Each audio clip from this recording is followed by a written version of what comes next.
Welcome to Epithets, exploring the sacred titles of Hecate. Thanks for joining us, everybody. It is your co-hosts here, Isaac Vars and Robin Silverman, Hello. and we're here to talk about Hecate Chthonian. And this is finishing up a triplicity that we were doing of Analian, Oranian, and now Chthonian, looking at her and her heavenly, oceanic, and earthly aspects. And Chthonian is an interesting one to end on because I don't know, I think there's a lot of directions to go in it. Rob and I both kind of went in very different directions in prepping, and I'm really excited to delve into it. To start with, Robin, gosh, what does Chthonian mean and how should we be pronouncing it? Well, Chthonian means in, under, or beneath the earth. Sometimes people think it just means the earth, but really it's under the earth. It's what's below. Sometimes it is kind of used colloquial to mean the earth, but there's other words for that. This Chthonian is really from underground. So things that come up from underground can be considered Chthonian, things that are underneath the earth, and of course, the underworld and the depths. And as far as pronunciation, it's a strange word, right? Especially for an English speaker. And if you look up in the dictionary, it'll give the pronunciation as Chthonian, as though the k is silent. I don't know anybody who actually says it that way. And of all the people I've known who've said it out loud, I've never heard anybody, including scholars whose work I respect, don't say it that way. So I'm not sure who uses that pronunciation. I'm sure there are people that do, otherwise it wouldn't be the dictionary pronunciation. But almost everybody I know just says it Chthonian. Chthonian or even Chthonian are both fine. I think Isaac and I have had this conversation before, but I'm not a big fan of the idea of correct pronunciation of ancient Greek words.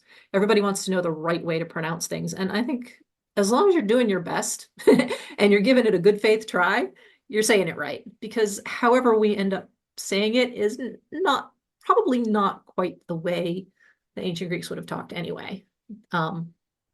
So as long as you're doing your best, I'm not too worried. But I wanted to make that note because I know there are people out there going to say, well, you're saying it Chthonian, so you're saying it wrong because the dictionary says it's supposed to be Chthonian and the k is silent. And oh yeah, maybe that's fine. Okay. But that's just not how people I know who use the word actually say it. So we're going to be saying Chthonian because that's how we roll. That is how we roll. Oh gosh. And you'd mentioned, I'll dive into my angle after this, but you had mentioned you wanted to talk a little bit about the etymology of it a little deeply before, unless that ties into Yeah, no, what you want to talk about.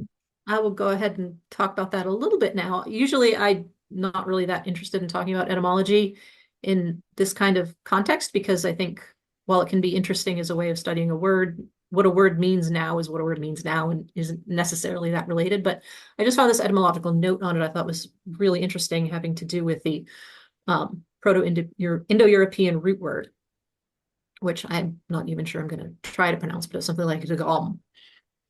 And that word is also, through the various permutations of language, is also the root word for the Latin humilis, meaning like low to the ground, where we get words like humble and humility.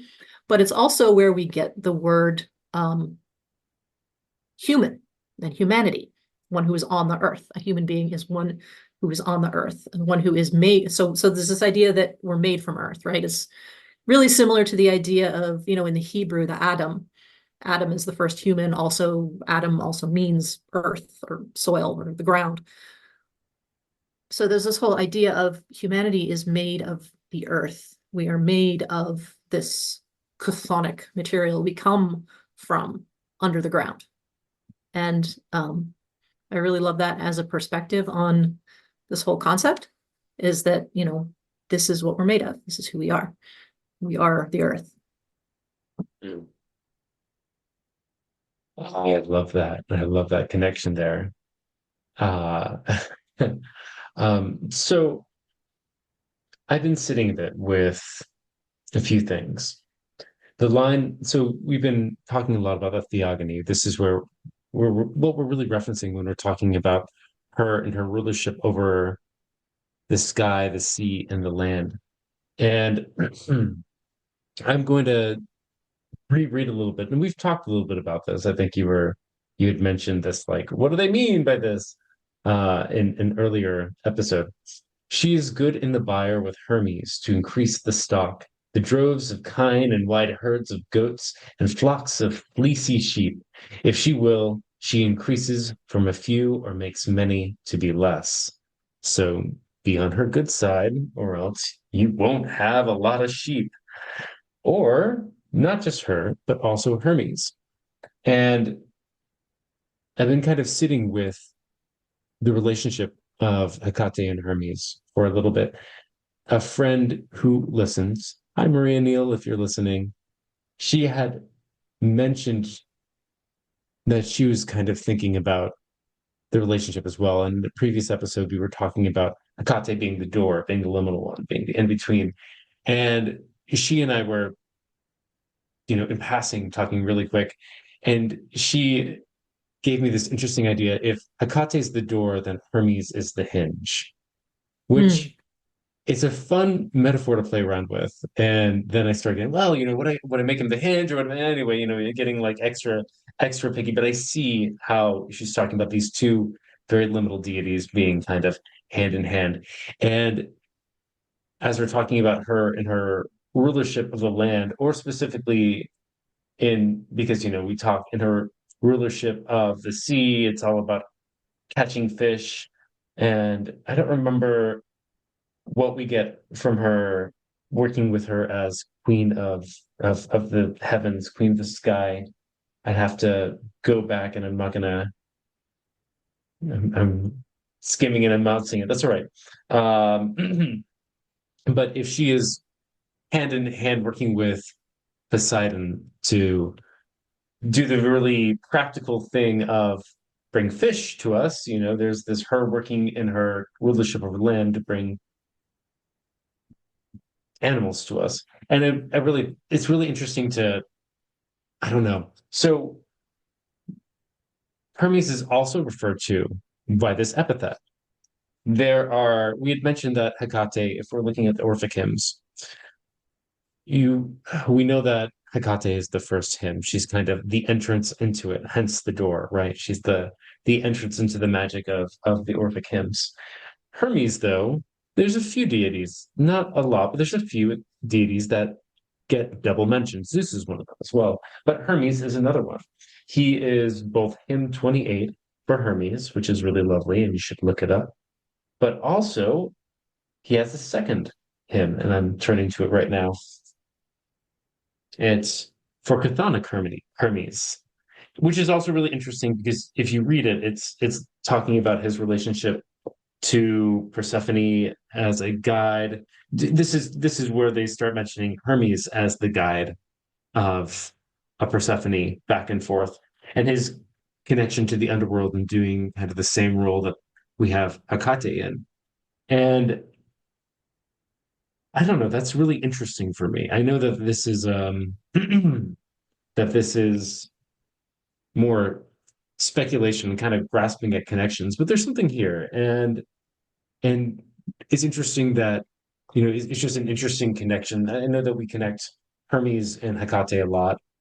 Before this episode, I was trying to find there there is a reference. I swear there's a reference somewhere in ancient literature that infers that Hecate and Hermes had a had a tryst, I believe, in the ocean. And so because it's so specific, I don't think I'm making this up. If you're listening to this and you know the specific part that I'm referencing, please post it on our Facebook or our Instagram. Let me know because I couldn't find it before this, and it's killing me because I don't think I'm making this up. But even if they're not, they are historically connected in a lot of different magic and PGM in all these different ways. But because their connection to roads, their connection to the underworld, which again, roads, underworld, very chthonic, tying it back into the to Hecate, Chthonian, and that's what I had today. Just kind of connecting Hermes and her and in this chthonic aspect. I'm going to also ask a question. I know I've been kind of going between Chthonia and Chthonian, and I was doing that with an Analian and Oranian.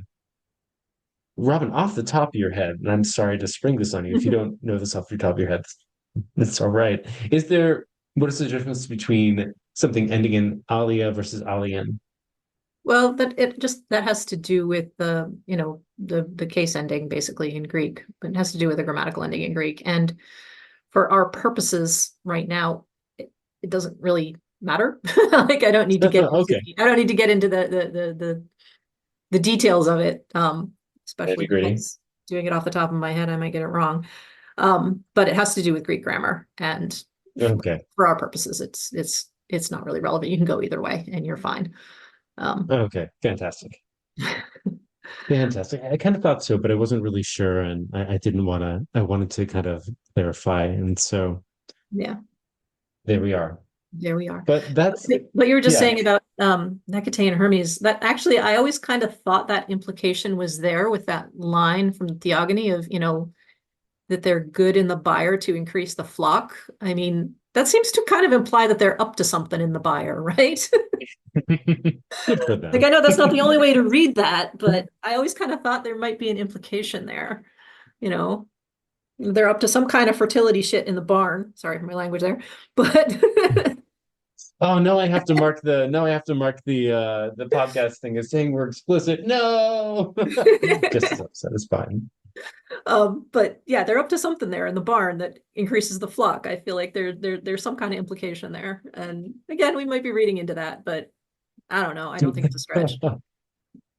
I do swear that I've read it somewhere else. So I don't think it's too much of a stretch Yeah. because even when they're talking about her and Poseidon, it's praying to them. It's not talking about she's good in the byre with this deity. And Yeah. it is very fertility adjacent. We're talking about goats, Right. and it's really funny, even in tying into fertility and Hermes fertility. But I closed the book and I'm opening it up again. The hymn to Chthonic Hermes talks about him, relates him to both Dionysus and Aphrodite, which is really interesting in this context, talking about him and fertility. Hermes, kin to Dionysus of the Bacchic dance, and winking Aphrodite, the maid of Paphos. You care for the holy home besides Persephone, which I know everybody gets kind of conflated and weird with a lot of this, but I don't know. There's something here, and even Mhm. it brings up Tartaros, and there's something here, and I'm not quite putting my finger up, but everybody gets to follow my mad ranting about Mhm. Hecate and Hermes. But what did you have about Hecate Chthonian? Well, I want to talk a little bit more about the underworld. We do tend to associate Hecate Chthonian with the dead and the dead and with the underworld. And of course, it might seem like a little bit of a no-brainer that the dead live in the underworld because there's so much mythology around that. But I want to talk a little bit about that and how that connects to this idea that we are earth, that we are matter, right? Because the dead are the spirits that are closest to the earth. The dead are the spirits that used to have bodies. So when they die and they go to the underworld, they still have that connection to the earth. The underworld, it's not just underground, right? I mean, we think of the underworld as sort of being down there, but really it's another level removed from us. And that's not even the right word. It's not really removed from us. So to get more into that idea of the underworld as the realm of the dead, it's the place where we can make that connection, right? To those who were here. That's why when we work with the dead, we go to the graveyard, right? Because that's where their material remains are. That's the access point to these spirits that no longer have bodies. They're of the earth. So I want to talk a little bit about Tartarus. Tartarus is the realm the underworld that's beneath the underworld. It's like the sub-basement. And it's where the Titans, right, are chained up down in Tartarus. Tartarus is the Which furthest. is why I was, I'm sorry, which was Yeah, why I was really interested that it was mentioned in that hymn to Hermes, yeah, because it's like, oh, we're going beyond the land of the dead. yeah. We're going down Way there. down, all the way down. Tartarus is all the way down. And I think of Tartarus as the nucleus of the atom, right? It's that maximum density, and it's the farthest down you can go and be matter, right? It's sort of the deepest level of matter. It's the deepest level of material existence. And the thing about the nucleus of the atom, if we think about the atom, it's not somewhere else, right? It's not this other place.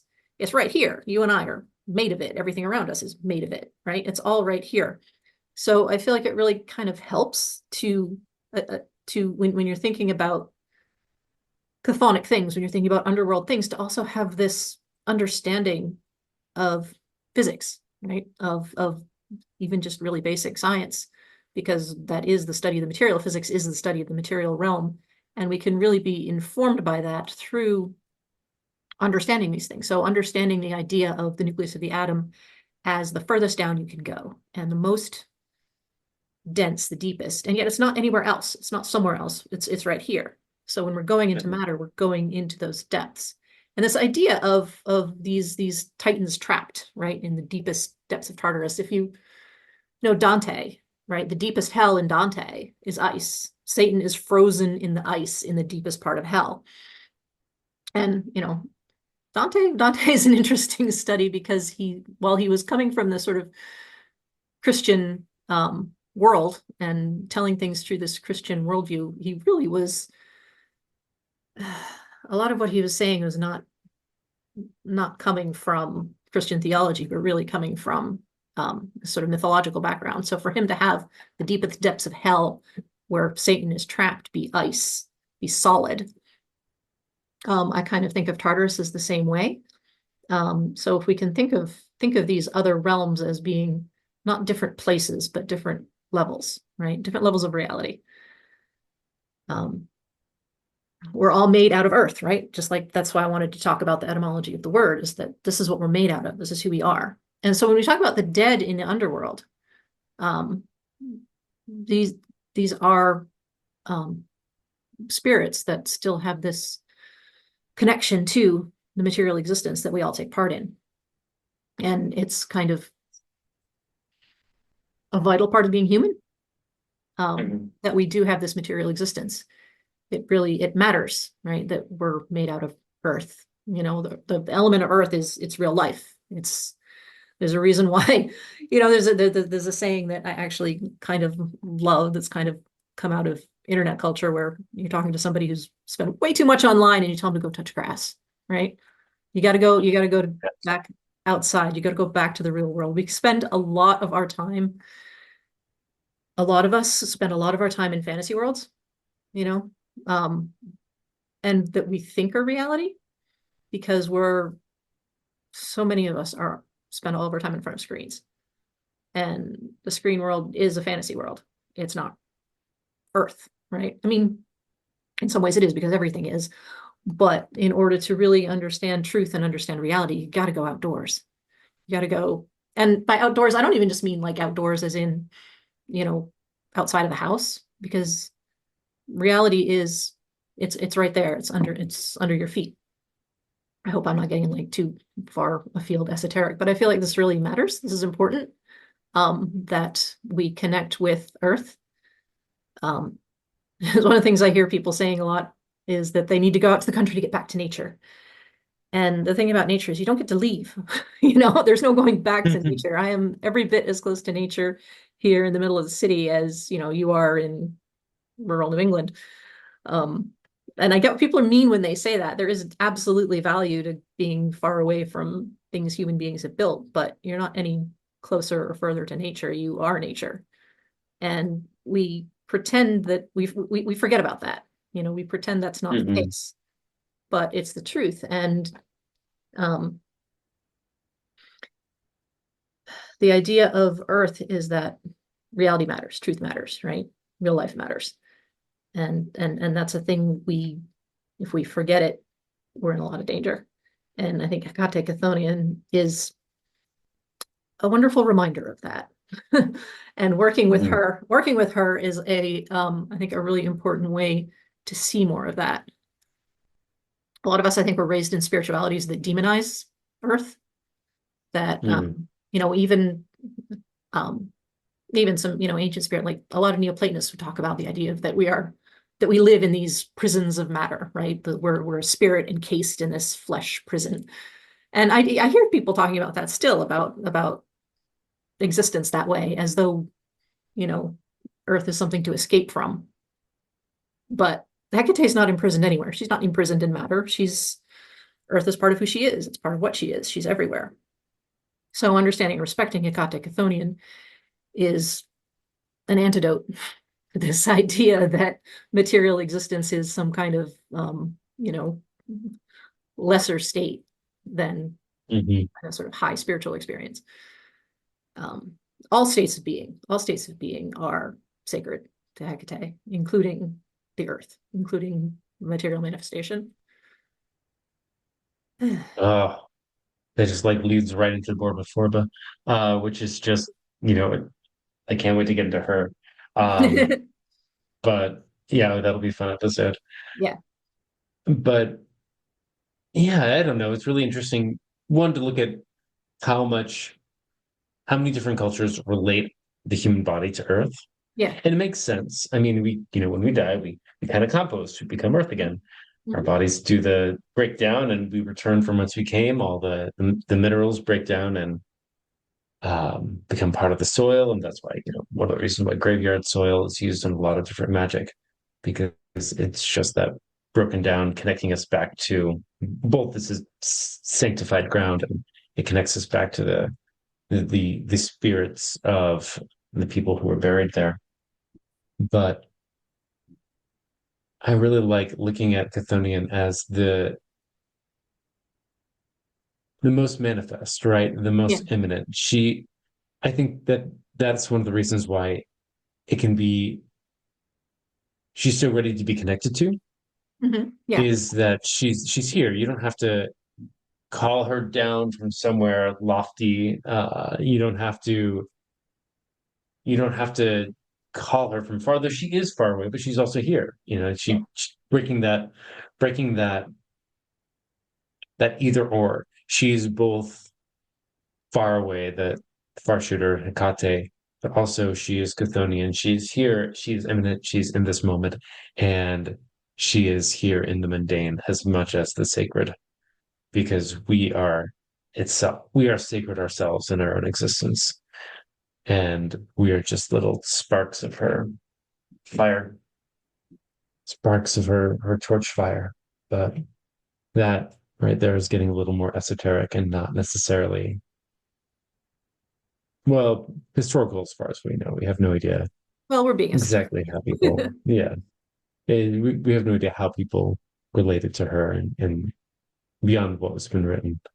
I mean, even you had mentioned that, with the Chaldean oracles, what we know is mostly from people writing about the Chaldean Yeah. oracles, not necessarily the Chaldean oracles themselves.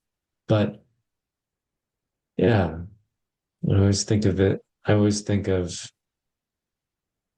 life, and this kind of ties to Hecate Anima, but everything's just a spark of that divine fire that she carries on her torches. Mm. And that innovates the world. Going back to the Chaldean Oracle, talking about her as they talk about her as the spirit of nature. Yeah. That Viceless. right there Yeah. is, Which is where yeah, we get the word that right physics there from. is, Yeah. yeah, that right there is all about, oh gosh, that's another, oh, we have so many epithets to explore. But Chthonian being the here and now, most manifest, and that ties to her ties to witchcraft. And I mean like down and dirty witchcraft. I'm not talking about the lovely connecting to the bigger world and mystic and or theurgistic kind of work, but as in the I am trying to survive in this difficult world where everybody else is trying to survive, and I need material, practical help. Hmm. That's very Chthonian. That's that here and now.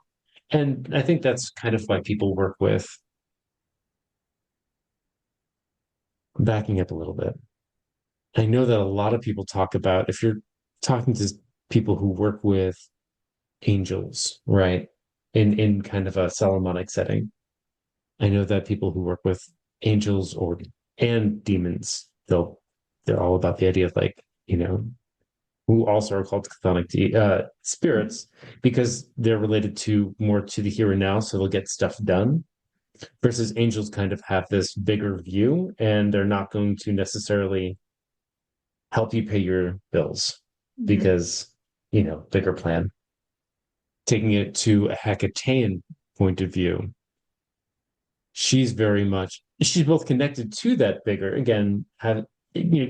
She has a connection to angels as a Terra as the world soul. She has connections to different angelic deities or beings, but she's also being the goddess of witchcraft. Just she's the one that's connected to us in the day-to-day work when we need something because we need it.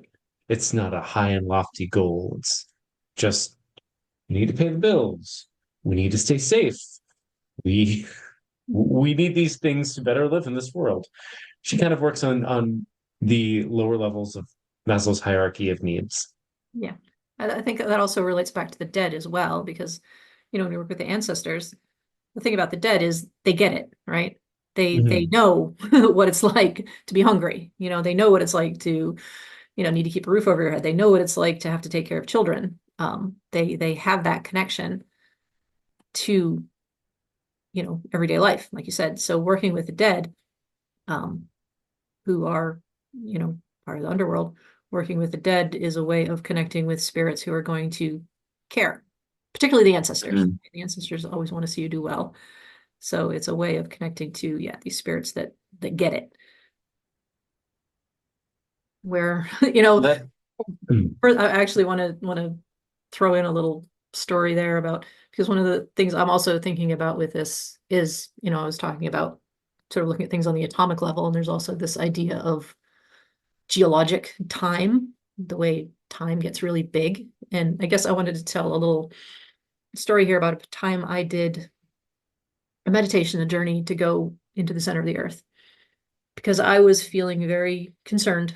I was having some anxiety about global warming, climate change. And I wanted to kind of check in with like the gnomes, the earth spirits way down below to just to see like what should I be doing here? What's going on? Um, so anyway, I did this whole, meditation and went down into the core of the earth to speak to the gnomes. And they were, they thought it was kind of funny. They thought it was kind of cool that, us sort of little, I think the exact line I recall from that particular journey was, it's so funny that you monkeys broke the weather. Like, you're so you're so clever. Like, isn't this cute that you managed to do this? And I'm like, no, this is terrifying. They're like, yeah, we can see why you would think that way, but yeah, you guys might go extinct from this. It's true. That's okay. A lot of species go extinct. So you guys aren't special. Like they didn't care, right? right, right. Where the dead would care. These sort of vast, like elemental beings. So what? Yeah, you're gonna die. Of course you're gonna die. All you guys die. So that's what you guys do. Why are you so worried? And so yeah, so when it comes to these kind of day-to-day things, you want something that's been alive to to kind of help you understand. Something And that's that's closer to why ancestor work is helpful. yes. Something that's a They're little like, closer oh to no, we want you humanity. to continue our bloodline. Right, Please keep on doing that. right. Oh my goodness. Well, we'll definitely be getting more into that Mhm. next episode because we're Yes. gonna cover Anasa and Arun. But before we do that, before we sign off or anything, magic, Chthonian magic, or Hecate Chthonian in magical work. I think that you could definitely write a petition specifically to her to say before doing an underworld journey or going down to work with gnomes, any kind of deep and if you're unaware, if you're unfamiliar with the idea of journeying, and I'm assuming most of the people that be into this podcast would know, but it is a type of visual meditation where you go and you do something outside of your body essentially to interact with spirits. Uh, so that would be really helpful to call on Hecate Chthonian to help guide you to the underworld to go deeper. And that would be incredibly helpful. Calling on her as a manifester when you need something materialized in a physical way. Not, I mean, don't hold your hopes up for, gold doubloons materializing before you, but I mean something practical and realistic. Working within the normal laws of nature. What about you, Robin? Do you have any ideas I would for also, I think listeners? for wealth, definitely, because I mean, Hmm. Pluto is wealth, right? There's a whole sort of section of Hades that's all about wealth generation. And, mineral material wealth comes from underground. But also working with plants for sure. Working with herbs and plants because they're very Chthonian. Plants come up from under the ground. And if you do work with herbs and plants, I think working with Nicate Chthonian can really deepen and enrich that work. And of course, working with the dead. But we have a few other epithets that you could tack on there, calling Hecate Chthonian to guide you to the underworld, calling on Hecate Enodia to help you with this work as well. And then, of course, in her role as Queen of the Dead, Anassa and her own, which we will tell you all about in the next episode. So, if you're not following us on Facebook or Instagram, it is a good way to know what's happening and what's up. I'm really terrible with posting anything besides, hey, we've got an episode, but it is a great way to get a hold of us. And yeah, follow us there. Next week, we're going to talk a little more about the dead, which is really exciting. Get a little necromantic or a little more necromantic. And um, I guess until then, thank you for joining us, and we'll talk soon.